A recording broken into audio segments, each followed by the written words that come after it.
Coming to you from nowhere near the entertainment capital of the world, this is Fancounters with Nick and Elizabeth on the Podfix Network. There was this mob of people, and they're screaming my name. Crazy fans. Stop following me. Don't come around my house. If you do, the cops are going to be at yours. If I'm having dinner with my wife, don't sit down at my table. Don't follow me into the bathroom. Can I take a picture? We're gonna. Oh my God. I think this guy wants to fight me. Ended up being a fan. I'm the only one that's ever been on Sam Jackson and lived to tell about it. Well, guess what? I have a big surprise for you. That's why we call it Fancounters. I don't think you're going to last on the air very long.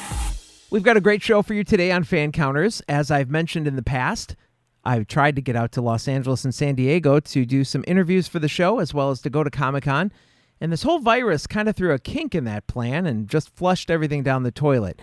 So we've got the next best thing. We're about a month late from when Comic-Con would have happened, but I found 4 people that are going to be on the show. They're kind of Comic-Con experts. They're con experts, but we're not talking about anything jail related or anything. We're talking about those conventions where fans go to meet their favorite stars and listen to panels and all of that. So I want to welcome from theconguy.com. It's a great website with a podcast, blog entries, and more. We've got 4 contributors to that site. Jim, Luke, Ben, and Katie are all with me on the show. And all of you, welcome to Fancounters, and thanks for spending some time with us today. So great to be here. Jim, I'm going to start with you because I heard your voice. So let's go right to you. What I want to know to kind of kick things off, and each of you can kind of talk, and we'll introduce yourselves as you go along so our listeners get to know your voices. Jim, tell me about what got you interested in cons. Yes, this is Jim, and you guys, thank you so much, Nick, for having us on the show. And I know that everybody was excited to be on the show today. By the way, if you ever do get out here to Los Angeles, which is where all of us are, make sure you let us know. We'd love to say hi and get to know you when you're out here. But I started when I first got interested in comic books. I was a little kid. My parents got me a subscription to 4 different comic books. I would mow my aunt's lawn to make money to go over to the comic book shop to get my comic books. And I was a kid. I didn't know how nerdy I was. And then I hit middle school, started playing sports, and started getting interested in girls. And I dropped the comic books. To my chagrin, that was terrible. Then I grew up and pop culture shifted, and now it's okay for me to kind of pursue all this stuff that I love. Like, I love sci-fi movies, I love comic books, and I love the Comic-Con circuit. I've been going to San Diego Comic-Con, the big granddaddy of them all out here in California since about 2007. And actually, that's kind of where I got to be really good friends with the other 3 individuals who are fantastic individuals on this, and they're probably more expert level knowledge of all this stuff than I am. So we'll go ahead and let the other guys kind of say what got them into it. Hey, everybody. It's old buddy Ben. Hey, Ben. Yeah, my name's Ben Cleaver. If you're looking for me, you can find me online at BENKLIEWER. Yeah, I was always a nerdy kid, theater geek and music geek, and just loved all my nerdy movies. Michael Keaton, Tim Burton, Batman, Jack Nicholson was one of my favorite movies as a kid. And, I grew up, I also did sports, but I kind of balanced just liking nerdy stuff and video games with sports. Moved away from it a little bit after I graduated college because I was like, well, now I need to buckle down and get a real job, but I still kind of loved all those things. Ended up moving out to Los Angeles to be an actor. I'm from Kansas originally. Wow. Okay. And Midwest boy like you. Mm-hmm.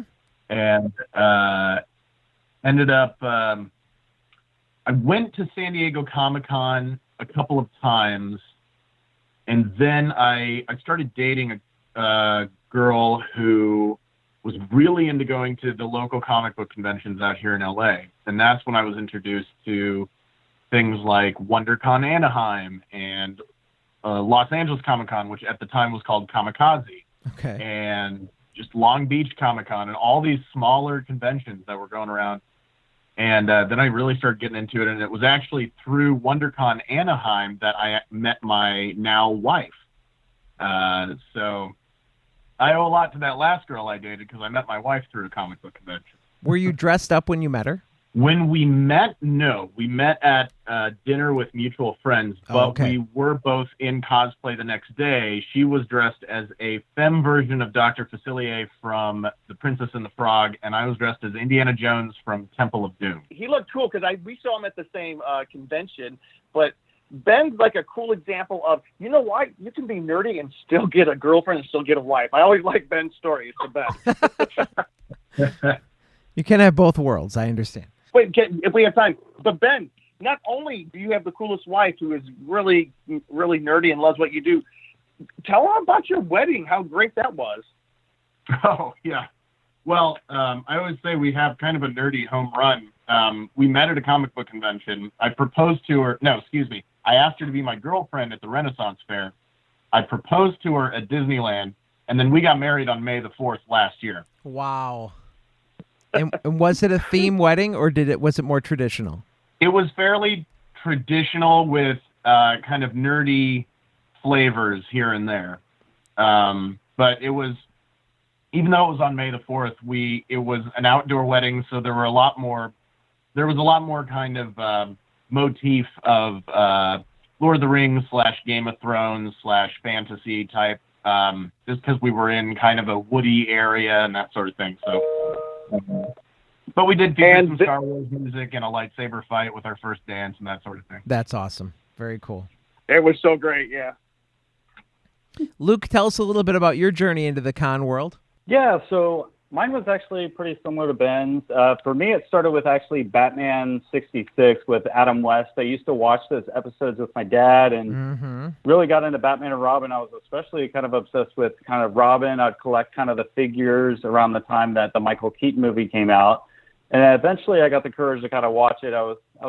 I heard, like, before I even saw the movie, I heard the Joker laugh. My parents were watching it. I was upstairs in bed and there's that thing, like, at the end where you hear the Joker's laugh, and it was kind of freaky or whatever. But eventually, I think after a vacation, I think I was like 8 years old, I finally saw that movie and definitely liked that one. So I was a big fan of Batman. I even had like Batman shirts and all that kind of things like that. And then Jurassic Park comes out, and then I became totally obsessed with that, got all the figures, and actually had a lot of action figures growing up of different things, even like Hook and Land of the Lost. And then Batman Forever came out, and then I was actually a big fan of that too, and had action figures of that. But I couldn't wait to get home from school and to play with my action figures. I kind of lived out in the country, and I had an older sister who didn't like to play with my action figures. She made me play Barbies with her when I was a little kid, but usually I still got to be either Ken or like the little boy or something. So I'm surprised you didn't bring He-Man into the whole Barbie world, because anytime I would have to play with my cousin's Barbies, I'd bring my He-Man figures, and that's what we would have. That's what I should have done, or brought Batman and you got to be more forceful into the mix. Yeah, exactly. But also grew up watching like Back to the Future, and then had my first experience with Jaws, I think, when I was around like 8 or 9 years old. I couldn't watch the shark parts. I was too scared to look, but I became totally obsessed with Jaws completely. And even like as early as 4th grade, I started illustrating books for class projects about sharks trying to attack people, which you could get away with back then. Yep. So I made my own Jaws type stories. And then kind of like Ben, once I got older, I got kind of into sports. I played football basically from 7th grade till high school. And I did kind of play video games kind of along the way. And then I actually started playing guitar when I was in late high school. And then kind of around that time, I started focusing more on music than playing video games. So eventually I met Jim years later, and then he's like, hey, want to come to this thing called Comic-Con? And I didn't really know anything about it or have a ton of interest, but I'm like, all right, I guess if you say I should go, I'll check it out. And he took me to WonderCon. He had like a free pass to go. So I'm there, went to some of these panels, and I was like, oh, this is pretty cool. It's movies. I came out to LA to be a filmmaker, and I'm doing screenwriting right now. So I have that interest. So I kind of got more interested in the movies. I didn't really do a lot of comics growing up because it was in separate stores, and kind of like Jim was saying, it felt kind of nerdy to go to comic book shops. Had they had like Batman comics in the line at grocery stores, I totally probably would have got those growing up, but they had them in separate places, and they didn't seem to go to comic book shops. So unfortunately, I missed that. which I wish I would have got more into comics back then. But back to the conventions, I was out on the floor, on the convention floor, and then I started to see those toys, those Batman toys that I started collecting when I was a kid in boxes. And then that's when I kind of really started to fall in love with the Comic-Con scene, was by seeing the collectibles of the toys I had as a kid. And then I rebought my Robin toy in the box and bought a Batman toy, the Michael Keaton one where the belt pulls out, from I think it was the 1989 golden box kind of collection. But that's what really tied me in. Very cool.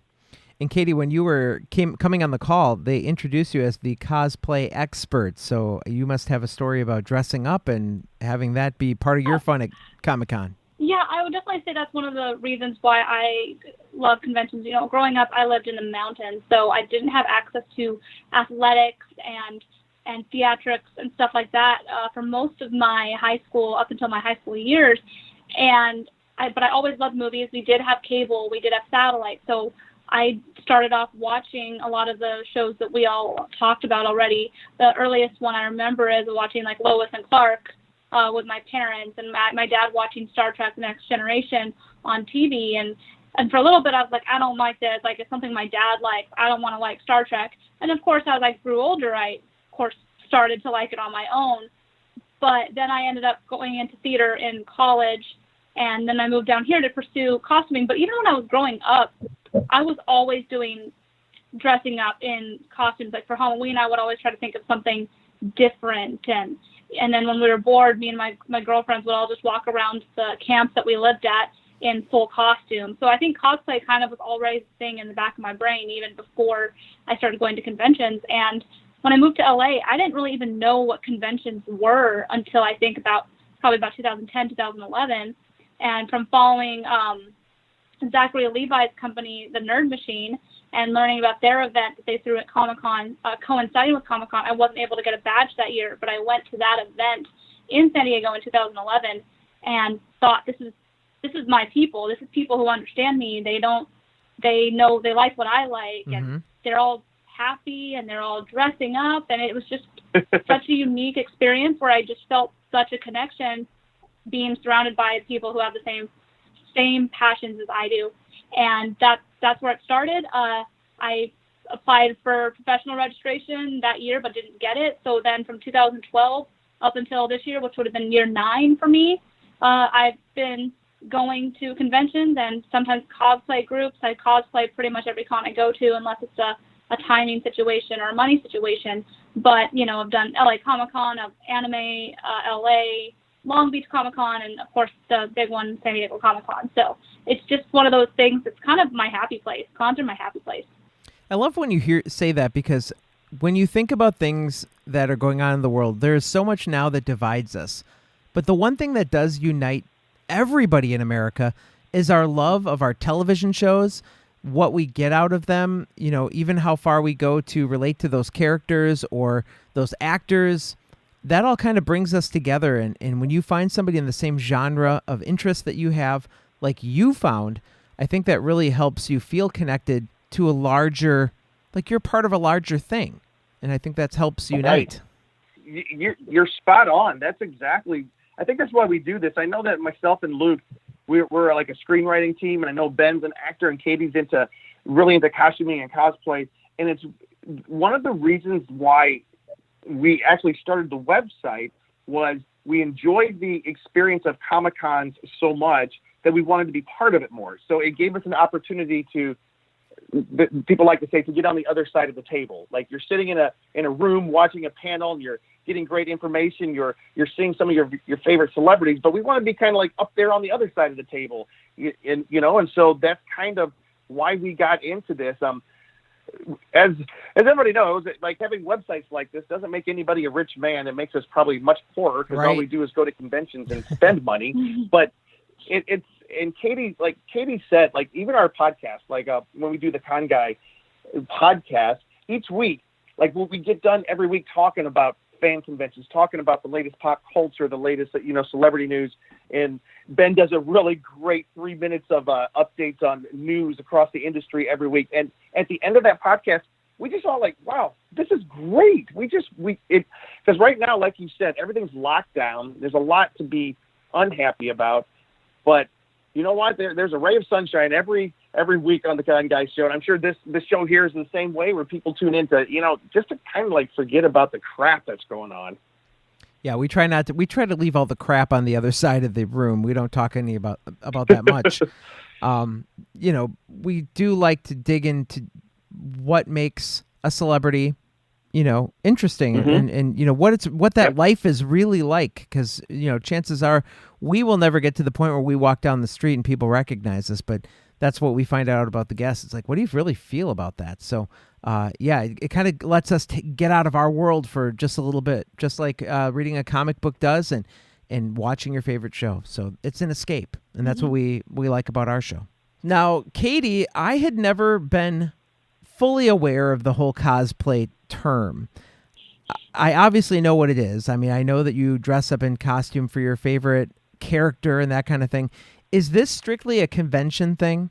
No, I wouldn't say so. And Ben can also chime in, because Ben cosplays as well. It's become more popular within the convention circuit for sure, especially within the last 10 years. But you don't need to go to a convention to cosplay. I mean, I walked in the Huntington Beach 4th of July parade last year as part of a cosplay group. Okay. Where we were just raising awareness for cosplaying for a cause. So there's lots of groups that raise money. They do charity events. I mean, this is for raising money for CHOC children, for the people who go and dress up as a superhero to maybe go see sick kids. So it became bigger and more popular within convention circuits, but I think there's always been those people who just love to dress up and love to get in character. I mean, like I said, I was cosplaying before I even knew what that word meant. So, but it's just the one place that everyone definitely can do it, and no one is necessarily, they're not going to have the same reaction as they would if they're walking down the street in costume. But I don't know if Ben has any other thoughts on that. He probably does.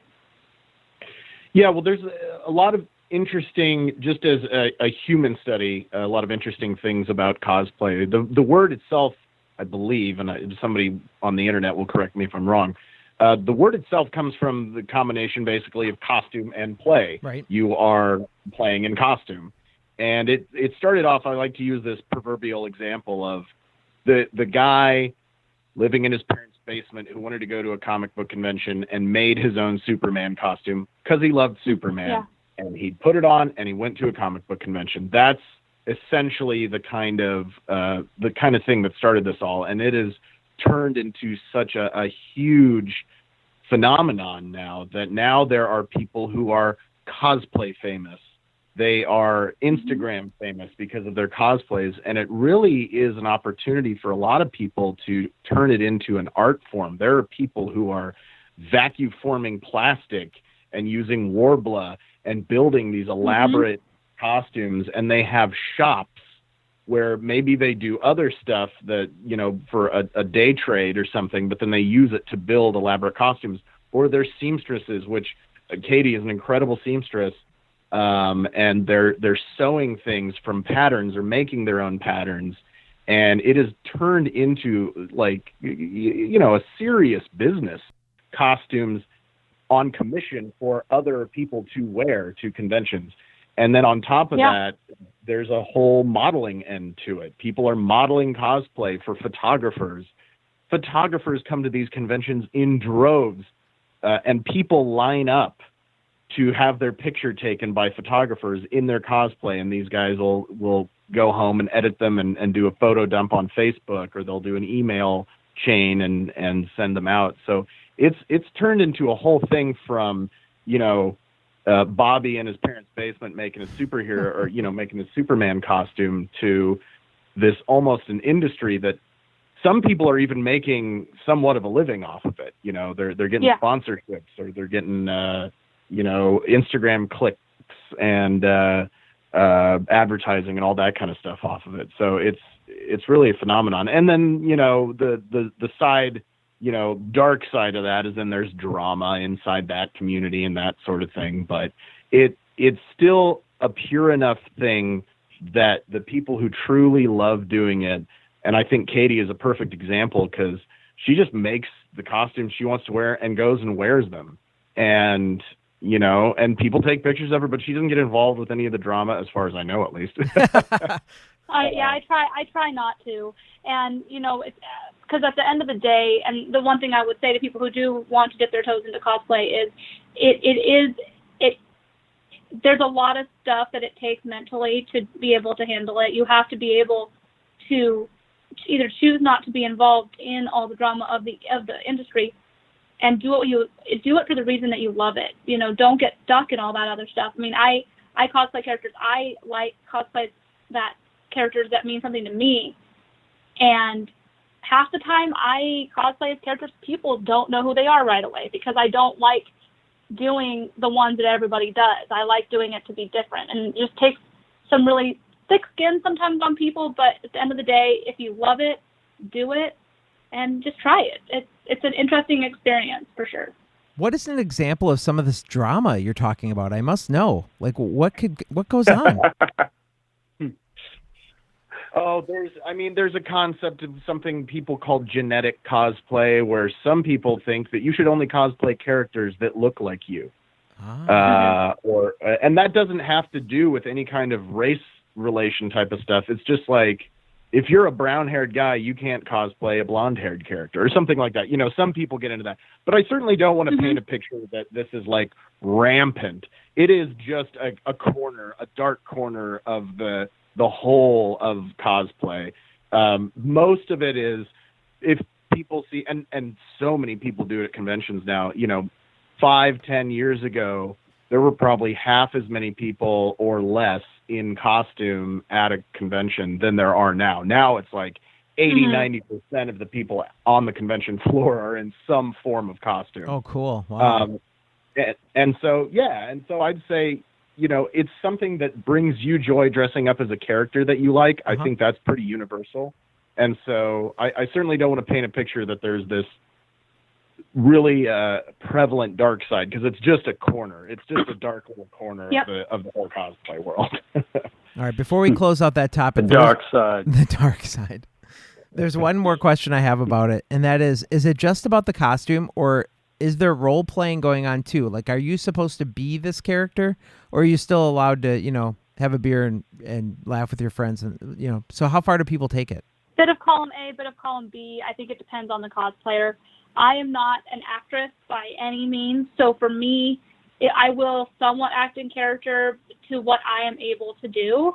But for me, it's more maybe the way that if I do take a picture, making sure that picture maybe is in character. But if I'm walking around the floor, I'm not necessarily only going to be that person all day. But there are some people who do take it to that extent and are like that character for the day. Okay. Yeah. I will say I've dressed up like Tommy Wiseau before, and people expect you to act like Tommy Wiseau if you dress like Tommy Wiseau.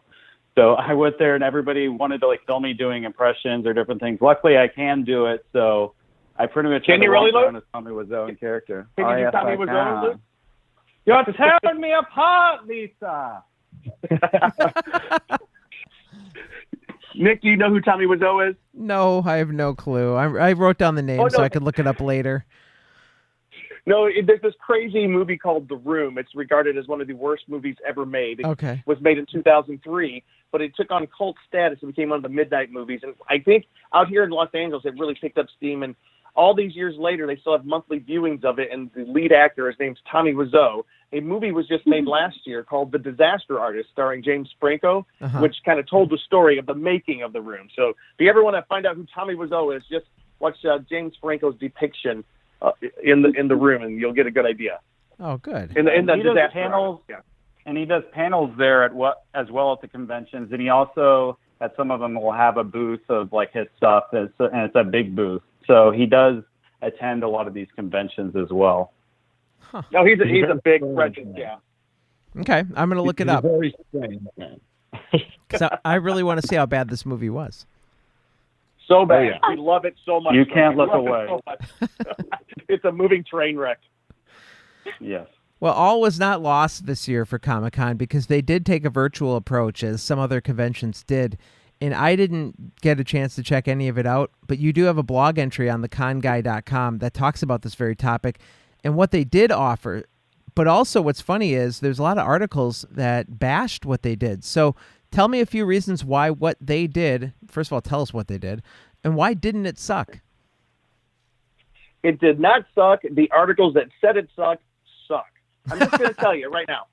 No, here's the thing. It's just absolutely, okay, I agree with the articles that an online convention cannot match the excitement of being there in person. So as everybody knows, there's little thing called COVID that has shut down the world, including San Diego Comic-Con. So San Diego Comic-Con shut down along with most other conventions. And a lot of conventions started moving some of their panels and certain things online. You could experience them online. And it was kind of cool and fine and everything. But then San Diego Comic-Con came along and they posted over 350 panels, all happening at different times, all scheduled from Wednesday through Sunday, just like a regular convention.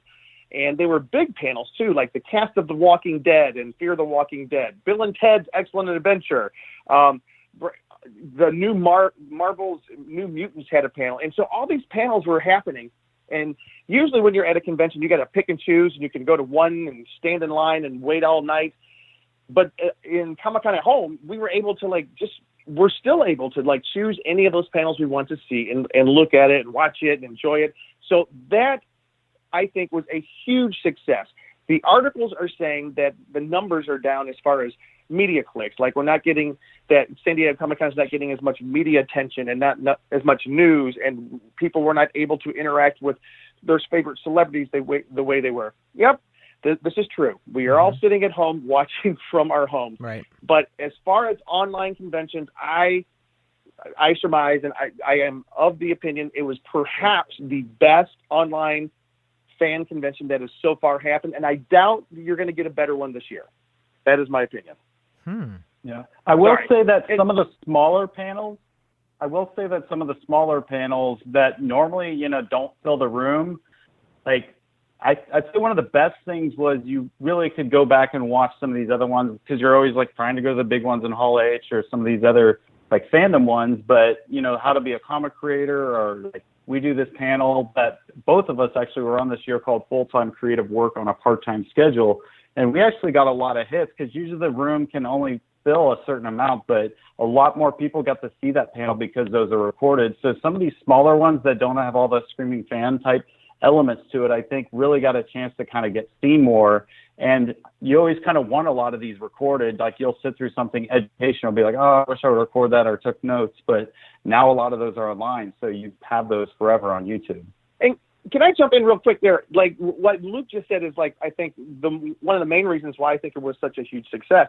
The panel he talked about, a full-time creative career on a part-time schedule. That's what a lot of us are trying to do. Yep. And usually every time this is the 10th or the 12th year they've had that panel at Comic-Con. Me and Luke were both on it this year, and virtually. And usually the room, we'll have about maybe 300 people that come in to watch the panel, it's a good panel. Yep. This year, after a week, it's over 5,000 people have viewed that panel. I count that as a success. But there's another panel I want to tell you about, Ben, that we were able to put on this year, that we, as the con guy, had our own panel, and it was fantastic. Ben, why don't you tell them about it? Yeah, for sure. Well, so first off, to tack on to what Jim was saying about how it did not suck, and these articles that were saying it did suck, what the heck else were they supposed to do? There was no other option but to put all the panels on video and post them online. I don't know if they were expecting Comic-Con to use their magical Comic-Con magic and make COVID disappear just for that weekend so that we could go down, but there was no other option. So I don't know what they're comparing it to be like, oh, this was a flop. Compared to what? Itself? But we did, as the con guy, we had our first official San Diego Comic-Con panel this year, which is really awesome, and it's a big accomplishment for us as a podcast, because we had been submitting panels for San Diego Comic-Con for a while, and we had panels at, I guess, what one could call the lesser cons, WonderCon Anaheim, which is the baby brother of San Diego Comic-Con. It's run by the same company. Okay. And Los Angeles Comic-Con, which is smaller than San Diego. We called that panel It's Morphin' Time, Power Ranger Meetup. And basically, over the last few years, we've made connections with a number of actors from the Power Rangers TV series, which has been on the show for almost 30 years now. So they switch up the team about every 2 years. So there's a ton of actors that are out in the ether that were involved with the show. And so we bring on a handful of these former Power Rangers to be on this panel with us. And it's just a good time. It's a chance for them to kind of display just their personality, talk about their experience working on the show. These are folks that have been on different iterations of the show, so they're not all just one season. Uh-huh. And it's a blast just to hear them talk about their experience auditioning and getting onto the show, to, you know, what stunts they did, what stunts they didn't do, how often they got to wear the costume, which is apparently not that often, by the way. Okay. And it's a lot of fun, and I moderate it. I grew up on the original Power Rangers. I'm 36 years old, so I was 9 when the first Power Rangers came out, and so I was right in that demographic. And so, you know, we did this a couple of years ago at WonderCon Anaheim. We had maybe 180, 200 people in the room, and that was our first one, the first time we did that, and we were stoked on that. We did it at Los Angeles Comic-Con. And a little bit of a smaller turnout there because they put us on Sunday morning for some reason. And so a little bit of a smaller turnout. But we're at 4 figures on our video for the San Diego Comic-Con, you know, at home, online broadcast. That's incredible for us. That's, you know, well, yeah, because had you done it in person and you were put in a small room with just a few hundred people, that's a huge success. Absolutely. Yep. So, you know, and all these people got to see these Rangers and so many people got to see things from San Diego Comic-Con that they wouldn't have been able to see because they couldn't get badges, because they sell out in 4.5 seconds. Right. Yep. And that's a huge advantage of this too. And by no means would I replace traditional Comic-Con with this Comic-Con at home, but I think moving forward, it would be advantageous for them to provide at least some of the content for replay later online after having the live convention. I think that would be a great opportunity for a lot of people to see stuff they wouldn't otherwise see. I do. By the way, our panel there is one other ready to hit 6,000. Sorry, say that I just want to say we're about to hit 6,000 views on that Mighty Morphin Power Ranger panel. So it was the best attended panel we've ever done. Very cool. Yeah, and I do have to say one more thing about that. Something very unique, and because of the Comic-Con and WonderCon at home, we were able to have Power Rangers that are on the current season, which they normally aren't allowed to do conventions, but because it's virtual, we were able to get several actors from the Beast Morphers Power Rangers that under contract could not go to a convention, but they did their first panels ever with us because they were able to do the virtual panels. So you all were from remote locations. And in fact, all of the panels that people were watching this year from Comic-Con, it was like a Zoom meeting, right? Yeah. Right. Okay. Just making sure I understood how they put this together. Yeah. Now, I did notice that Wizard World did the same thing. I watched some of their virtual panels because they had some of those classic TV shows from when we were growing up, because we're all around the same age. And they also had some autograph opportunities.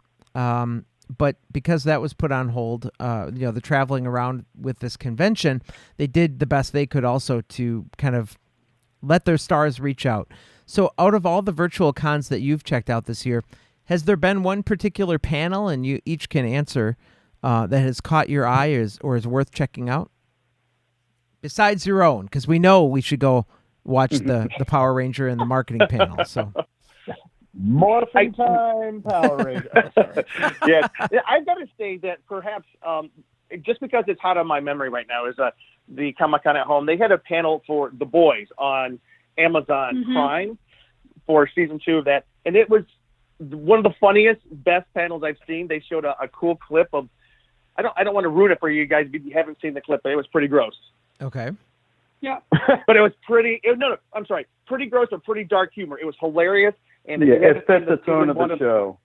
Yeah, but it was cool because at first when they were having these panels, we were thinking, oh, are we going to see any exclusive footage? Are they going to have any of the stars there? Yeah, they had all the stars from the show coming out, talking about the next season, and it made me excited to see the next season. So that's my pick. Okay.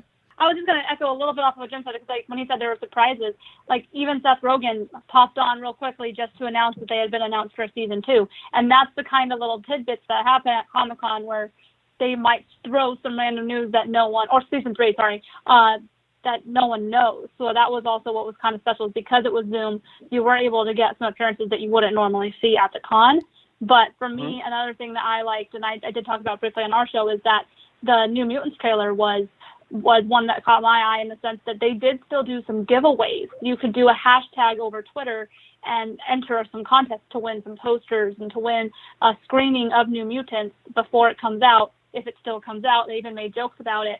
And at the beginning of it, they did a little sizzler of a little spoof on all the release dates that the movie has had as like a way to start their panel. And it was just a little things that were more lighthearted. Yeah. Kind of took you away, but still gave you that experience for the conventions. And I like that they still tried to do their best with, well, what else do people look forward to at cons? They look forward to the tidbits that we give them. They look forward to the trailers we give them. But what else do they like? They like the free stuff, because we all like free stuff. We all like winning stuff. So I do like that they incorporated that into their panel. And I think if more panels in the future, if they continue to happen this way, that is another really good thing to consider. And then I'll mention just a couple that I saw.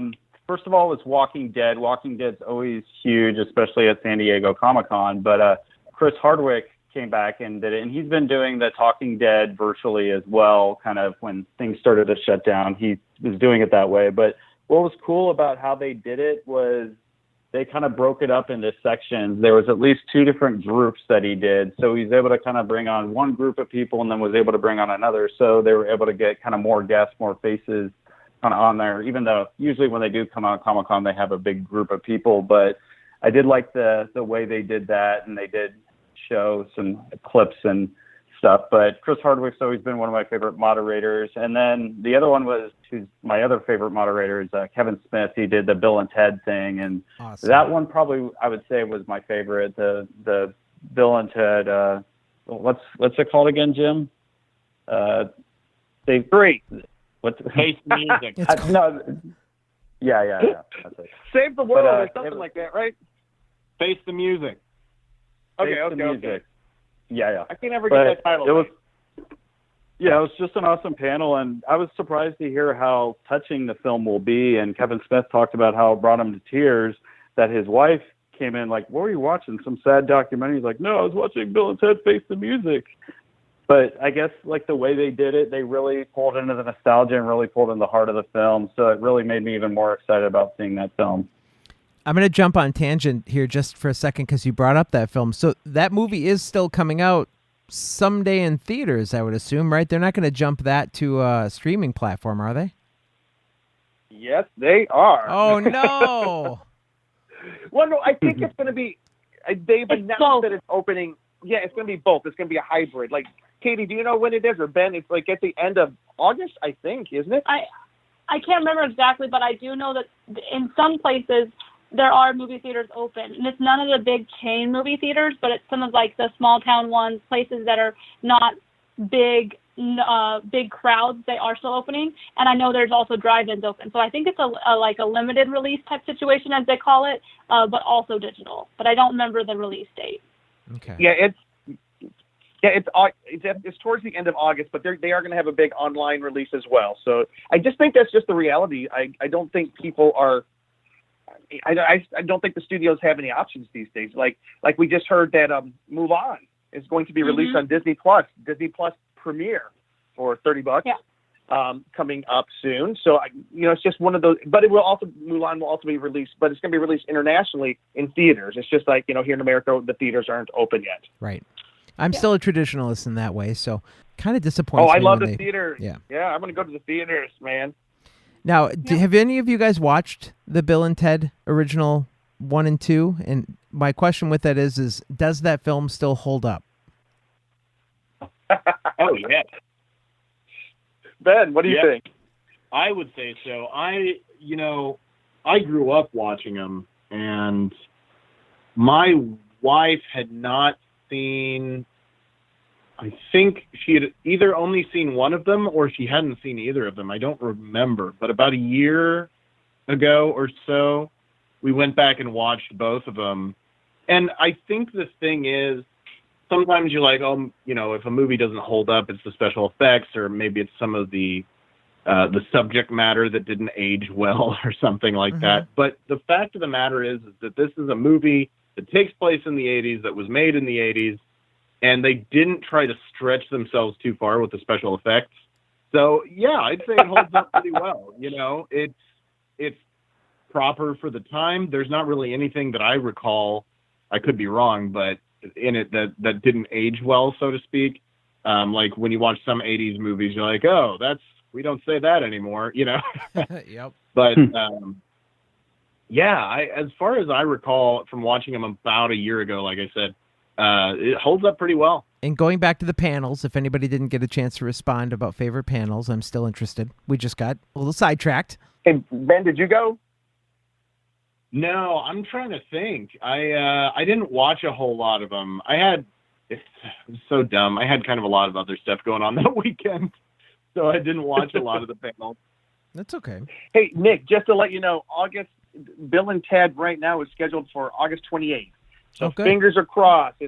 That's where it's scheduled to come out. By the way, one other panel that we didn't mention, which I have been really enjoying since the shutdown, is, have you seen the panels that Josh Gad is doing, his reunion panels of like Back to the Future or Goonies, or he's doing some fantastic panels that I have really been enjoying. They're not associated with any of the cons, but you go, Josh Gad. Keep on doing those things. He's the Olaf guy, yeah. And I did see the Back to the Future one, and it was fantastic. All right, let's get to the... one of my favorites is Ferris Bueller and how they did the John Hughes tribute at the end. If you didn't see that John Hughes tribute, if you even just fast forward to the end and watch that, and even the end tag they had to that virtual meetup thing, it was amazing.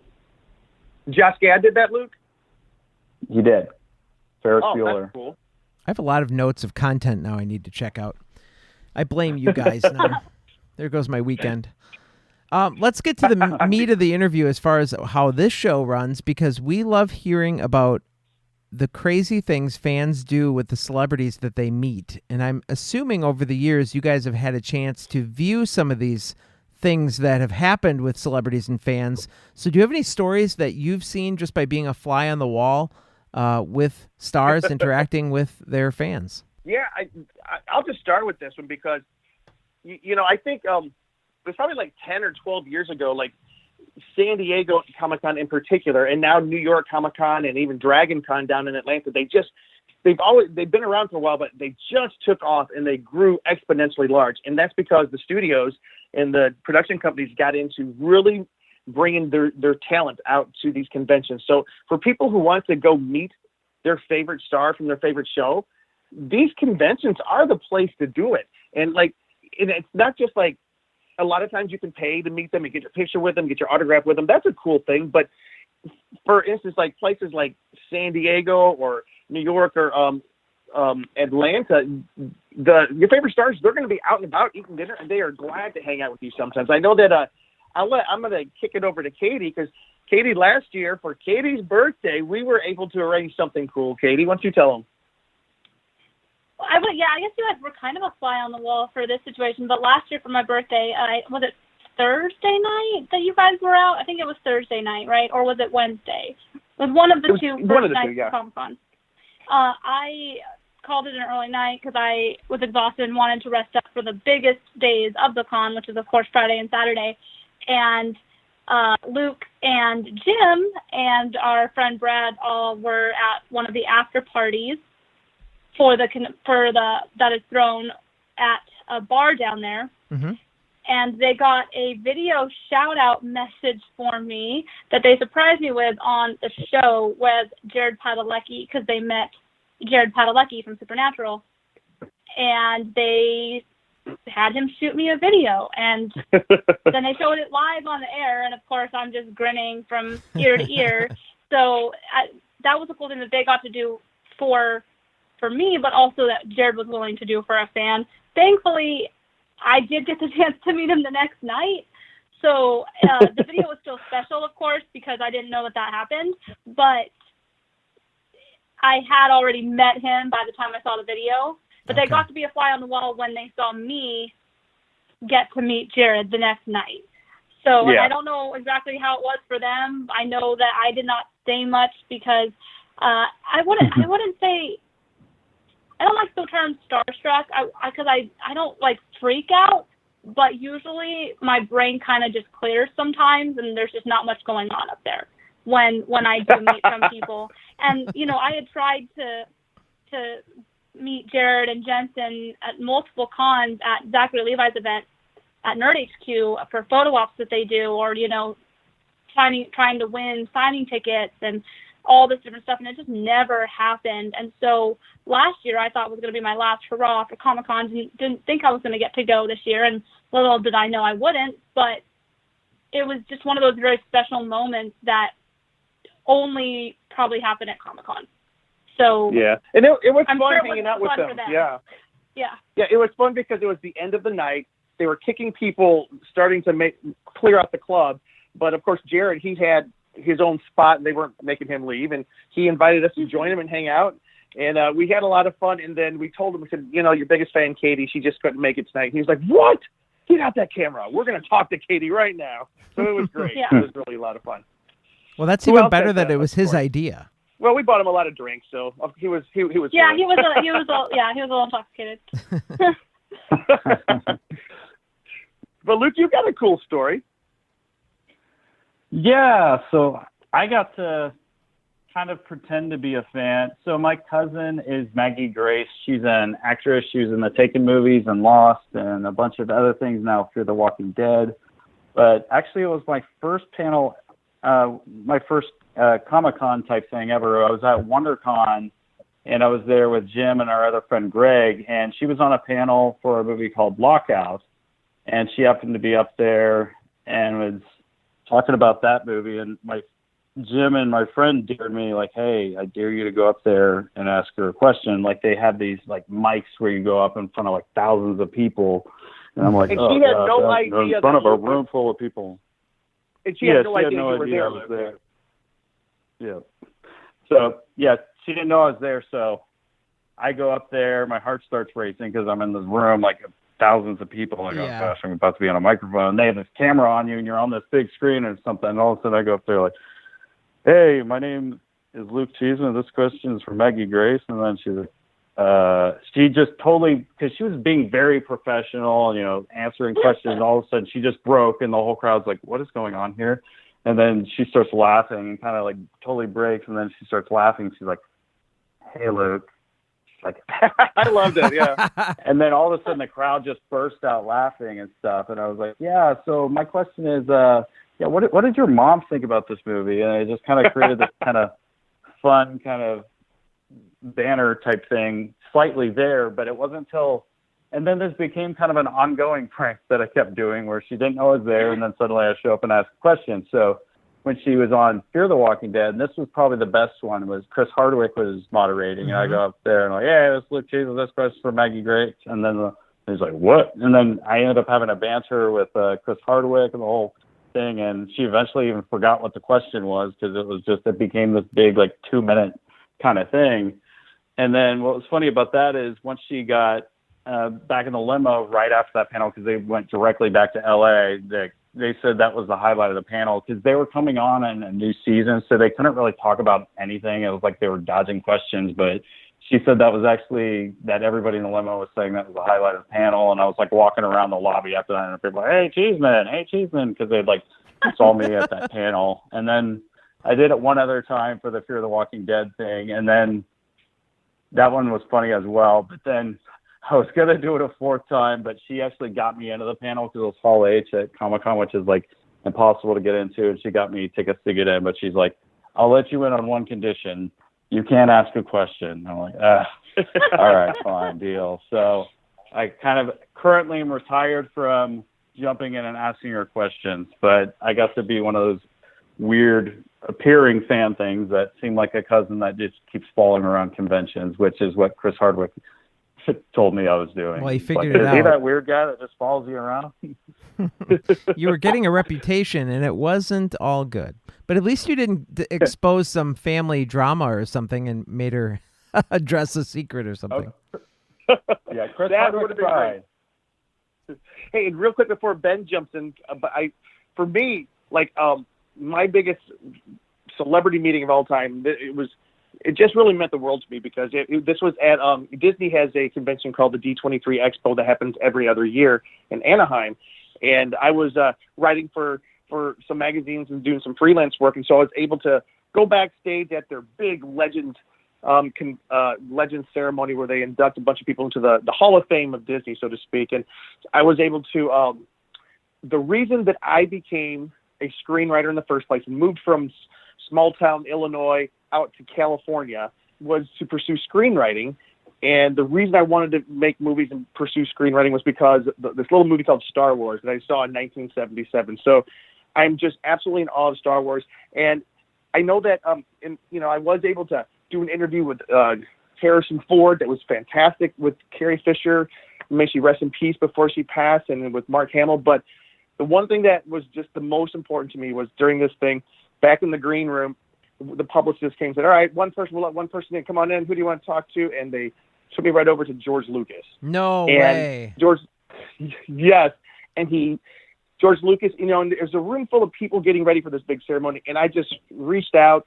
Back then, pre-COVID, we shook hands, and he took me to the side. He goes, hey, let's go sit down and have a talk. And I can tell you, I was, I'm getting teary-eyed just thinking about it. It was just hard to talk to him because that guy's just such an influence on my life and just meant so much to me growing up. My whole family, that's one of the movies we would go see it all over and over again. So that to me was the biggest meeting of my life, and it was great. Sorry, and I will turn it over to Ben. Well, wait, what was we have to know, what was the question? You didn't know you were going to talk to him, so what did you ask? I know. The thing was, I was thrown in. No, I kind of asked him a little bit about becoming a Disney legend. Why would you sell your company now? What's next for you? And he was talking about how he is leaving filmmaking, which was really breaking my heart. He goes, but I'll probably make some stuff just on my own. I probably am not going to release very much of it, and then he started talking about the new museum that he's opening in Los Angeles. But then we did talk a little bit about Star Wars and how much fans loved it and how much he was just able to create this world. And then one of the things that he was honored, we kind of mentioned him in the same breath as Walt Disney. Walt Disney was one of his idols because Walt Disney was such a creative person who created brand new worlds, and he says that was one of the greatest honors, is being honored along with Walt Disney. So it just meant a lot to me. And the thing was, I left. When people say I left and I didn't get a picture, as I'm walking away, I'm like, no way in heck am I going to miss. And I went running back in there, went running past the security guards, and I was like, one picture. And he was like, yeah, come on. So it was great. That's fantastic. All right, we can move on to somebody else. Well, Jim was calling me out, but I don't know if I've really had that many celebrity encounters at conventions as much as I'm an actor and I work in film and television, and so I have encountered a number of celebrities through that. I worked on a movie about 2 years ago now called Seaberg, and that's available on Amazon right now. And that stars Kristen Stewart and Anthony Mackie and Stephen Root and a number of other big-name actors. And I was only on set for a short amount of time on that film. I had a pretty small part, but there, one really positive encounter. Well, I made Anthony Mackie laugh, so I'm pretty sure that makes me an Avenger now.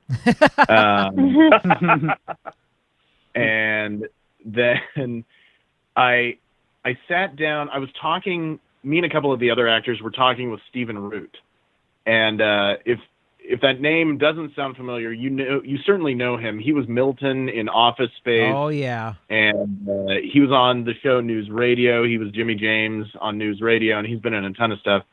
And this was right after the show Barry on HBO had finished its first season. I think that was around the same time. And so I was sitting there and we were kind of chatting, a group of us, and one of the guys started talking about Steven's role on Barry. And we started chatting about it, and then he looks at me and he goes, oh, have you finished the season yet? And I said, no, I'm about halfway through. And he's like, oh, okay, let's stop talking about it because we don't want to spoil anything. And I was like, wow, that's like really cool, Stephen Root, that you were like, oh, I don't want to do any spoilers, so we won't talk about the Emmy-nominated show that I'm on, you know? But I rarely, because I encounter them in a professional sense, and I'm, you know, a work colleague essentially in a lot of senses, I have kind of trained myself not to get starstruck, except on that same set, I was the end of the day, I had been working there for like 12 hours, or coming up on my 12 hours, which they had to dismiss me after that.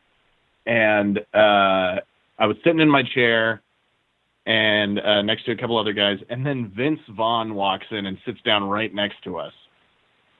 And we all just sat there in silence, me and the other couple guys, and he looks over at us and he's just like, hey, how you doing, fellas? And we were just like, Wow. good. Yep, Like, just fine. The only time I've ever become starstruck Okay. was Vince Vaughn. And he's Vince Vaughn in person, isn't he? Yeah, he's pretty much Vince Vaughn. He didn't say much to us. He was just like, hey, how you doing, fellas? And we were like, we're good. We've been here for a while. We're about to go home. He's like, all right, cool. You know, like, it wasn't much. It was a very brief conversation, but it was still Vince Vaughn. And he's 6'4", 6'5", something like that. He's huge. Kind of like Owen Wilson. He is the same character / person probably as he is in real life. Mm-hmm. Wow. Right on. Wow. Wow. Oh, man. Anybody else with a celebrity and fan encounter? I have one more that I'll share. It happened also last year. Last year was actually one of my best conventions that I had gotten to experience. Last year there was a special signing that was happening at the Image Comics booth, which was if you got the comic book that was written by George Takei, and you were within a certain amount of people, you could get a ticket to come back to the signing the next day. I pre-ordered the comic book before the convention, which was already pre-signed, so of course I can't get that signed again. It would be kind of weird. So I did go to the booth on preview night, Wednesday night. I wanted to make sure I could get there fast, and I got one copy of the stock-bound version so that I could get my signing ticket. And I actually went the next day and got to meet George Takei and got to tell him my story about how my grandparents were interned in the Japanese American internment camp, and how I just wanted to thank him for being a voice for an entire generation of American Japanese people in that time. And he and I had a little tiny conversation. I was also cosplayed as Spider-Gwen about, you know, what camp were they in, and it was just awesome to be able to tell him thank you for something like that. And that's probably the biggest named person I've met at Comic-Con or in my work on set. So that was a pretty awesome experience. It is on video too. So my roommate went with me and was videoing. So that's a very cool experience. Nice. Hey Nick. Yeah. Can I just jump in? Just one more thing. The thing that's cool, and Ben was kind of alluding to it. It's like Comic-Con is in the whole number of Comic-Cons. They are perfect places to meet people. But and you probably know this as well. But like doing the show that we do also affords us a cool opportunity to really start talking to the people that we've always wanted to talk to. I know that shameless plug. We are, by the time this show is posting, we will just concluded what we are calling our Shark Week celebration, where we have Luke has been able to set up 5, possibly 6 nights. We're not sure on night number 6 of interviews with people from the original movie, the original Jaws, which was 45 years ago.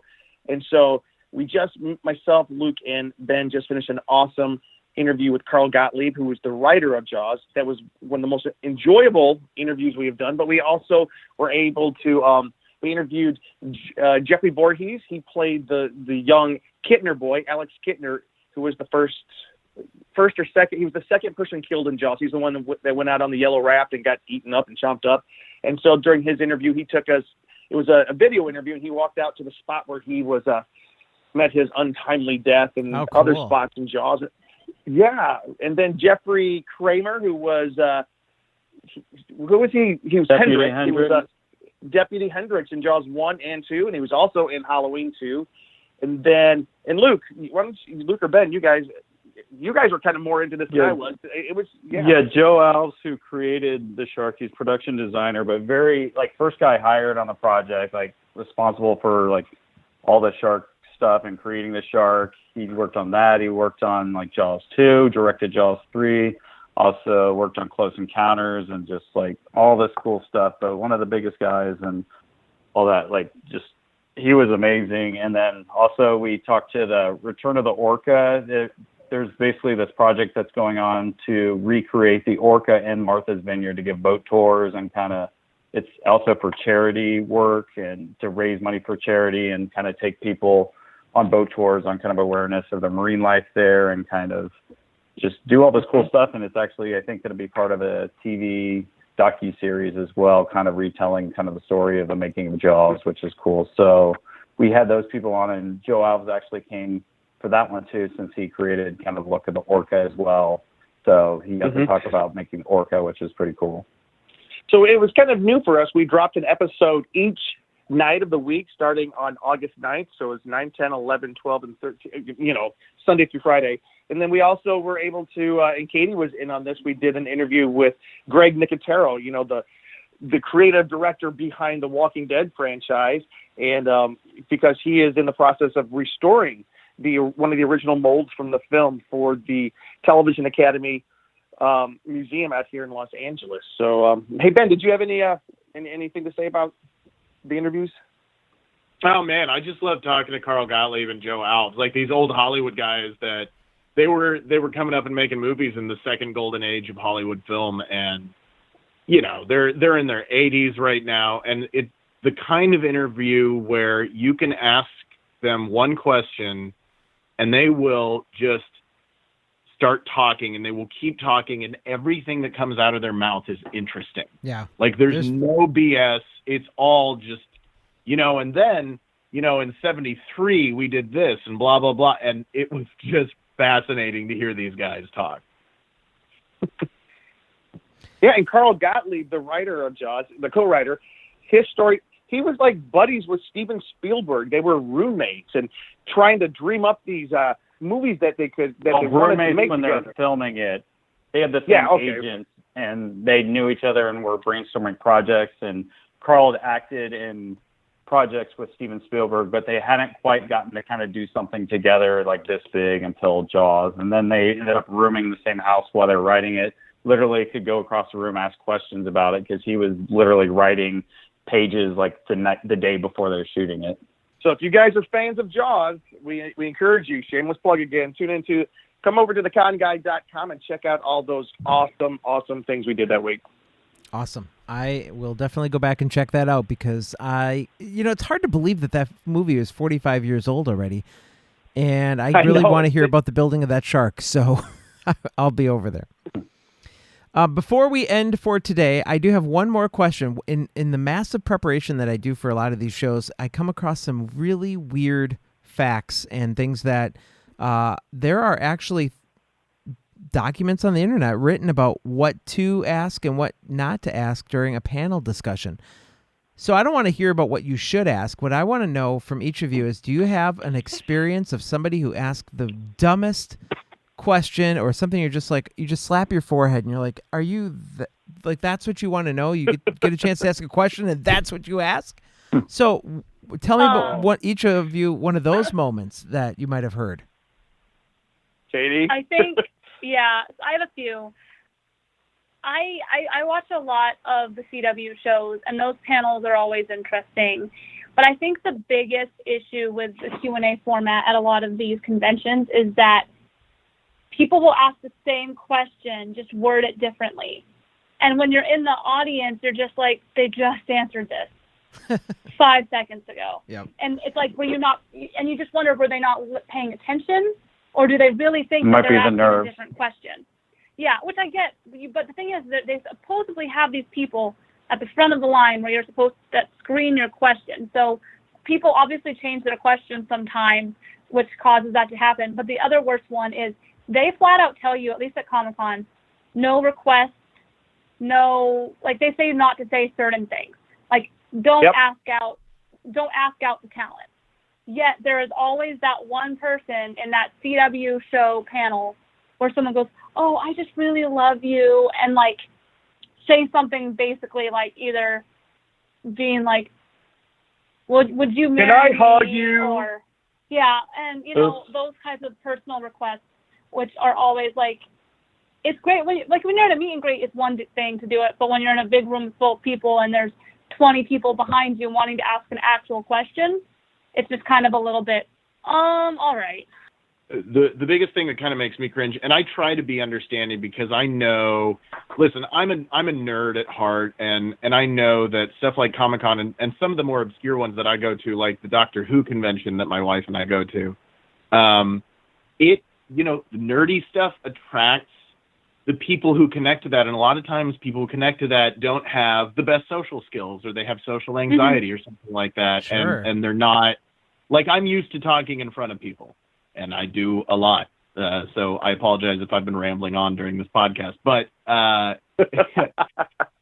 so I'm used to that sort of thing, but a lot of times people will get up to that microphone and they won't form cohesive, complete sentences, or they'll start telling their entire life's history leading up to that moment at the microphone and just go on and on and on. Those are kind of like cringe-worthy moments for me, just because I feel for the person, because I understand like where they're coming from, and this is a moment for them, but there needs to be an understanding of, like, you need to be concise. This isn't a personal interaction necessarily with the celebrity. This Right. is It's a a chance public. for you to get an answer to a question that maybe you've had on your mind, Mm-hmm. And I love watching Jim during those, because Jim has a very short attention span, and he always like leans over. He's like, "Ask the question already. Like, what's the question?" Because it happens so often that these people just ramble for like a minute or two, and then it's like, "All right, buddy, I just know. ask the question already." Just like that. But another. Yeah. Go ahead.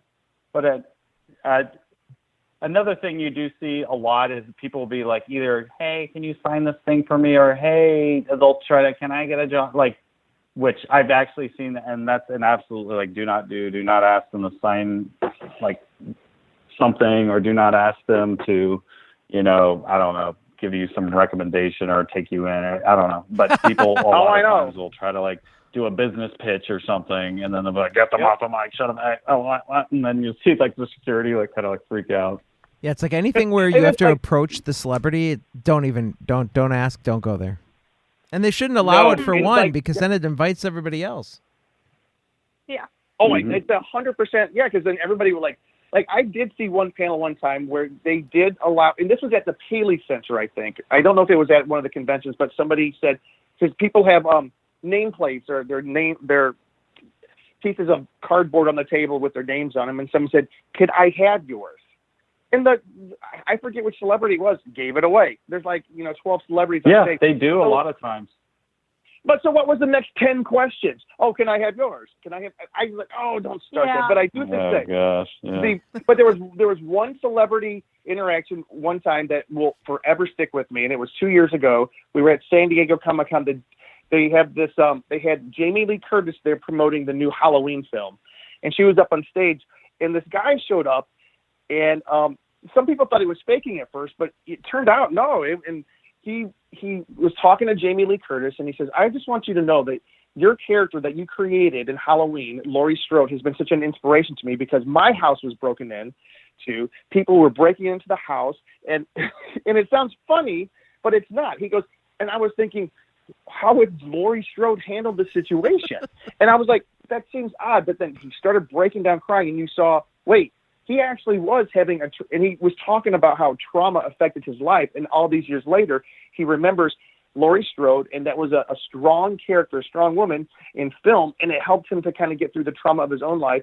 And Jamie Lee Curtis, she got up, came down off the stage, and she was just hugging him, and Yvette Nicole Brown was the moderator. And I don't know if you know her. I do. She's so gracious, and she goes, "Y'all, we're having church," and it was the best thing ever. It was awesome. It was one of my favorite moments ever at a Comic-Con panel. That's funny. That's a story that person will never forget, but I think everybody in the room will kind of be like, well, where's he going with that? And then, he was serious. He was really moved by that character. So that's cool. Yeah. So I'm talking about, we're getting bonded by all of these pieces of film and characters and things like that. So that's what we have to make things more about instead of all these divisive things. And all of you guys, I really appreciate you joining me. Tell us again where we can find you, find your show, find your blog, and all of your stuff. All right. I'll start. Just find us at The Con Guy. We're not trying to con people. It's conventions. TheConGuy.com. We're not just for guys, though. Please, Katie, tell them we're not just for guys. It's TheConGuy.com. Katie's our con girl. But just go there. That'll help you find everything. And where can we find the rest of you guys? Katie. You can find me on all social media at the letter K, letter T, _ Christine with a C. I also do Twitch streams and help with the social media for the Con Guy. And yeah, pretty much you can always, if you do try to find me at a convention, you'll probably have to know what cosplay I'm wearing, because I'll probably not look the same as I would normally do, because I'm probably going to be cosplaying if you find me at a convention. Okay. You should, Ben. Katie, you should see if they have thecongirl.com. Quick. Go register that. Ooh, that's a solid point. Maybe. I'm looking right now. Here you go. My name is Ben Cleaver. You can find me on Twitter and Instagram at BenKliewer. I'm also a contributor to theconguy.com, as well as that hashtag show, which is where our video podcast is hosted. And I should also mention that we do have a sister podcast and website called The Scare Guy, which covers the fun side of scary. And so we cover horror conventions and scary, horror movie releases and that sort of thing on that website as well. And that's a lot of fun. Excellent. And Luke? And I'm Cheeseman. You can call me Cheeseman, and you can find me on Twitter and on Instagram at CheeseOnCouch, and also the conguy.com. I'm posted on there, one of the social media guys for that. Well, I have to tell you, this has been a blast. I really hope Comic-Con in some in-person form happens next year, and I will run into all of you and get to experience it for the very first time. We hope we get to meet you in person, Nick. Yes. For one thing, it means the country's opening back up. For another thing, it means the cons are back on, and we can't wait to get back there. So we hope to see you soon. All right. Sounds good. Yeah.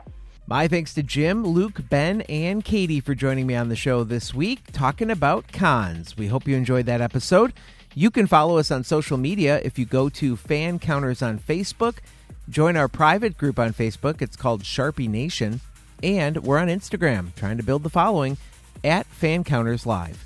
You can also email me at hello@fancounters.com if you've got a celebrity you want on the show, and we get them on, we'll bring you on the show, and you can have a celebrity fan encounter yourself. Yep, and that's the cat. Lastly, next week, join me for another interview with a celebrity. They are connected to the new Leave It to Beaver, so that means we've got a co-host. Brian Nelson Jr. will be back with a great guest from the new Leave It to Beaver as we continue on reuniting the cast and crew of that show. Don't miss it. We release episodes every Friday. Well, we try. This week it was Saturday, but who's counting anyway? So join us again next week for another great episode, and we will talk to you next Friday.